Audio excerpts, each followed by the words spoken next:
Acabou a novela Douglas Costa e tá na hora da gente passar ela limpo. Vem com a gente, fica no vídeo, guarda uns minutinhos, o papo vai ser legal, a gente vai trazer uma visão um pouco diferente do que tu tá acostumado a ver por aí. Segue o canal, apoia o Entre Linhas pra gente poder sempre trazendo conteúdo pra vocês, pra gente poder refletir, mais do que trazer informação.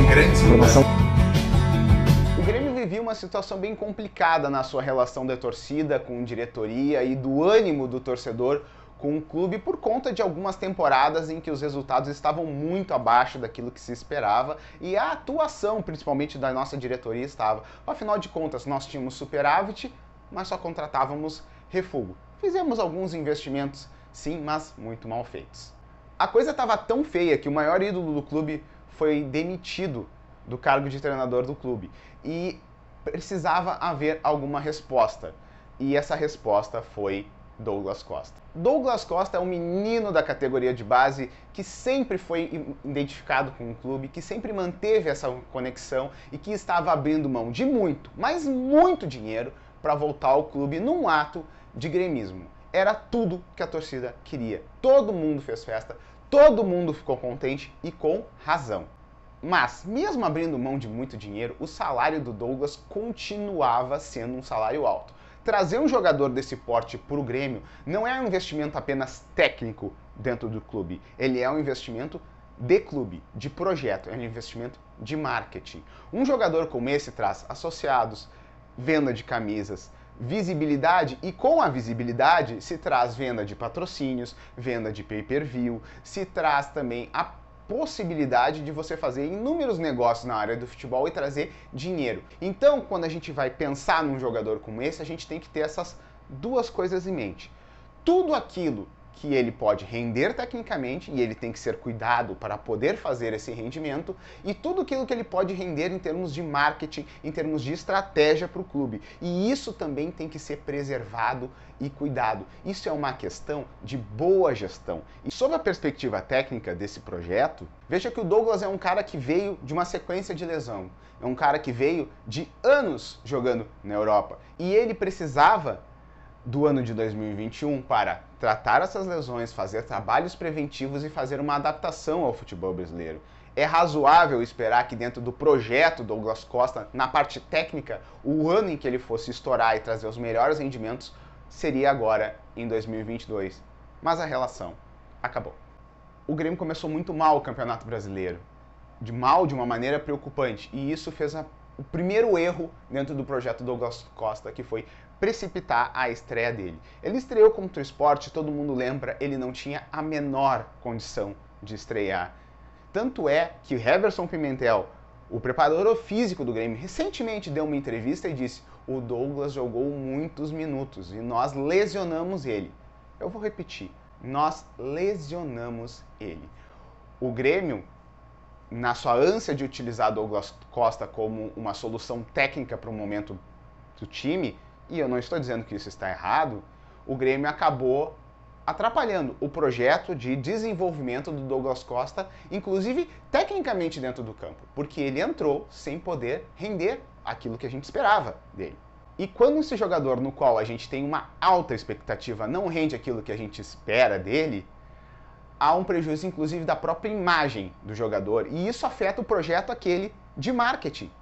Então, havia a necessidade, por mais que o momento técnico do time pedisse isso, que houvesse um zelo em torno disso, ou no mínimo uma comunicação clara do clube com o torcedor, explicando: o Douglas não está rendendo por esse motivo, é natural, o Douglas está fazendo tudo certo, o Douglas está treinando, não sei o que, preservar a imagem do jogador, se comunicar claramente com a torcida, deixar os ânimos bem.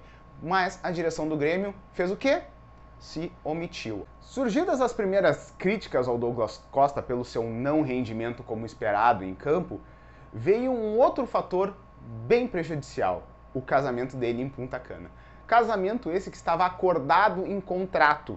E vamos e venhamos, né? Para um cara que abriu mão de tanto dinheiro como ele abriu, pedir para casar e estipular isso: olha, eu venho para cá, eu abro mão de muito dinheiro, eu abro mão de muitas coisas, e eu só quero casar. É tão errado assim?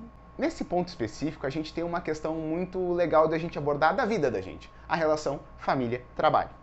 Qual é o valor que você dá para um, qual é o valor que dá para outro. O casamento com Douglas Costa, o amor que ele tem pela esposa dele, isso é uma coisa da família dele. E não é feio, não é errado. E você abrir mão de muito dinheiro no seu trabalho e você pedir para casar, o quão errado é isso? Ele valorizar a família dele. Nós não vivemos dizendo que as pessoas têm que valorizar a sua família. O fato de Douglas Costa ganhar um grande salário não muda essa relação família-trabalho. Ele, como qualquer ser humano na vida, também tem que preservar e zelar pela sua família, dar importância à sua família. Isso é natural, isso não é feio, isso não é errado. E a gente tem que entender isso. Não é porque ele joga no clube do nosso coração que nós vamos fazer exigências completamente fora dos padrões. Ou tratar o cara como se ele fosse uma máquina, não fosse um ser humano, não tivesse vontades. Ele só é um cara que ganha um grande salário porque ele está num mercado que paga grandes salários e ele conquistou isso. Aliás, é importante lembrar que o Douglas não foi o único cara liberado naquele momento e que perdeu o jogo contra ele deu. O Juan também. O Grêmio tratou aquele jogo como um jogo não importante. O Grêmio tratou aquele jogo como um jogo dispensável onde ele podia perder atletas. Tanto é que todas as outras comemorações do casamento de Douglas Costa nunca aconteceram. As pessoas falam dos 1000 casamentos de Douglas Costa, mas de fato só aconteceu um. Todos os demais foram prorrogados, a pedido do Grêmio. Mas independentemente disso, a crítica veio, a porrada veio, o pau quebrou nas redes sociais, vídeos do Douglas Costa fazendo dancinha em Punta Cana apareceram em todos os grupos de WhatsApp e eu entendo que para proteger aquele projeto de marketing que a gente tem em torno do Douglas Costa e até tecnicamente ele em campo para ele ter tranquilidade para jogar, cabia à direção do Grêmio vir a público, deixar extremamente claro a situação de que o Douglas Costa tem isso em contrato, ele está liberado, a família é importante, a gente quis liberar ele, tá tudo certo e apaziguar as coisas. Proteger o seu investimento. O Grêmio tem que proteger o investimento, não o Douglas Costa como se ele fosse um coitadinho, mas sim o próprio Grêmio, o investimento que o próprio Grêmio está fazendo na questão. Aliás, um ponto interessante da gente falar é que isso era uma característica que o Renato fazia para a direção. O Renato com certeza teria botado o Douglas embaixo da asa dele e protegido o jogador e nada disso tinha acontecido. Nesse momento a gente pode tranquilamente dizer, sem querer dizer que o Renato tem que voltar ou qualquer coisa que o valha, mas cara, com o Renato não tinha ocorrido mais nem um terço dos problemas que houveram com o Douglas Costa. Coube ao jogador vir se defender, fez um vídeo dizendo que sabia das críticas, que as entendia, que ia superar a todo momento. Veja, olha como é engraçado. Não foi a direção, não foi o clube que protegeu o investimento, não foi o clube que protegeu o jogador para dar tranquilidade para ele trabalhar. Foi o próprio jogador que teve que ir a público por instrumentos próprios, seu canal próprio no YouTube, se defender. Aliás, o meu entendimento sobre o caso é que não foi nenhuma omissão, foi uma ação deliberada de se esconder atrás do jogador. Afinal de contas, enquanto o pau cantava no Douglas Costa, a diretoria do Grêmio estava sendo aliviada, porque pelo menos a crítica era dividida. Não era só a direção que apanhava, era o jogador também. Eles se esconderam atrás do Douglas Costa. E vocês acham que o jogador não sentiu? Vocês acham que o jogador não viu? E vocês acham que essa briga dele com a direção surgiu da onde? Aliás, os sinais eram claros da briga dele com a direção. Afinal de contas, ele deu uma entrevista e cobrou a direção por reforços e responsabilizou a direção pelo momento do Grêmio. Jogadores não fazem isso normalmente. Isso quer dizer que há uma briga, que há uma rusga. Inclusive, no episódio do segundo casamento, ele não tem um diálogo com a direção. Ele não avisa. Por quê? Porque não há diálogo, não há conversa entre essas partes. A situação estava rompida e não foi por uma ação do jogador nesse momento. Foi por uma postura omissa da nossa direção. A sequência da nossa relação com o Douglas Costa é a sequência em que o Douglas Costa perde a razão. É a sequência em que o Douglas Costa liga o foda-se e começa a brigar com a torcida do Grêmio. Tudo começou quando ele tomou um cartão amarelo num jogo de uma maneira extremamente estúpida e se começou a levantar uma teoria nas redes sociais que ele teria tomado esse cartão amarelo de propósito para perder o jogo, né? Não ter que viajar para enfrentar e estaria se escondendo, da partida. Isso é uma acusação que ela é bem grave, você pode pensar isso, mas tu tem que entender que isso é uma coisa que ofende a própria moralidade do jogador. Né? É como se ele fosse efetivamente um mau caráter, um covarde, e isso é pesado. Aí o Douglas se sente ofendido, e aí ele começa a brigar com o torcedor. Ele tem uma relação ruim com a direção, em que no momento que parte da torcida começa a ofender a ele e a esposa dele, já vinham fazendo isso, mas nesse momento isso ganhou um coro muito grande, né? E ele briga com o torcedor, xinga torcedor, se diz mais gremista que muitos, depois ele faz até festa depois da eliminação do Grêmio. O Douglas, ele efetivamente ligou o dane-se, né? E aí ele errou demais, aí não tem como perdoar efetivamente, totalmente o que o Douglas Costa fez, e não tem como passar pano. O erro dele é um erro absurdo, é um erro muito grande, né? Eu posso dizer que em determinado momento esse erro até foi provocado, mas ele nunca vai deixar de ser um erro por parte do jogador. Algumas coisas até absurdas, assim, porque, cara, véspera do jogo decisivo, se vai cair ou não, cara... Mas será que eu posso casar? Cabeça do maluco.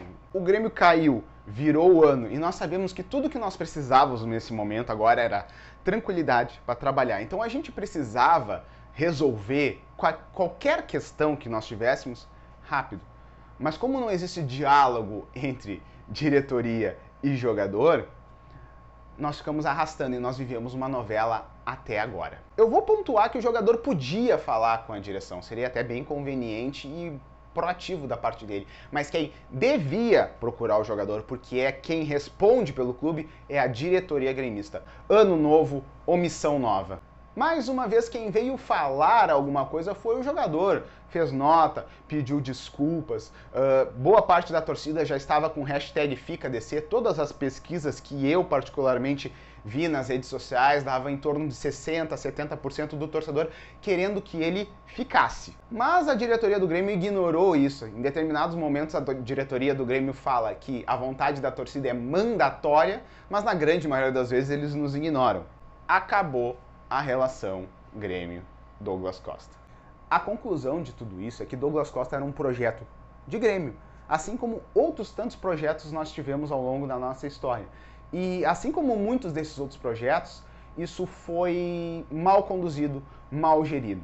Ao longo de toda a passagem de Douglas Costa no Grêmio, a diretoria do Grêmio foi muito omissa em cuidar do seu projeto, cuidar da imagem do jogador, da relação do jogador com a torcida, de ser claro em relação ao que acontecia para que impressões ruins não ficassem, porque isso era importante para o Grêmio, isso era importante para conquistar associado, isso era importante para conquistar patrocínio, isso era importante para recuperar parte do dinheiro investido, isso era importante inclusive para dar tranquilidade para tecnicamente o jogador render, mas não foi feita a gestão desse projeto, foi uma omissão absurda com o Grêmio, uma incompetência absurda por parte da diretoria do gremista.